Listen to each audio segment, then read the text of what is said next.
Yan si Cristita, ang aming kusinira. Siya nagluto niyan lahat. Kasi siya yung walang ano. Wala siyang, mali sila, ano niya, tatay, nanay niya. Kaya, siya yung nagluto. So, ayan na nga. Kain tayo ng aming, ano na to, dinner.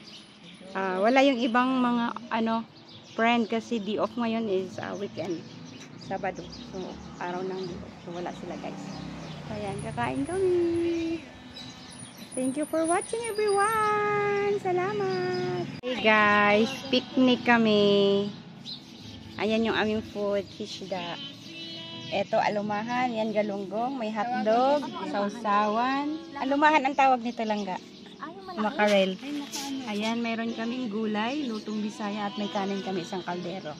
At may adobong manok. With halaga, yes, mayroon no.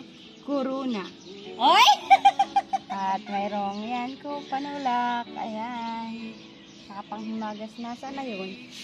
Ayun. Kopya. At saka may salad kami guys. Fruit salad. Yummy. Ang aming guardia yun no. Hi Leo.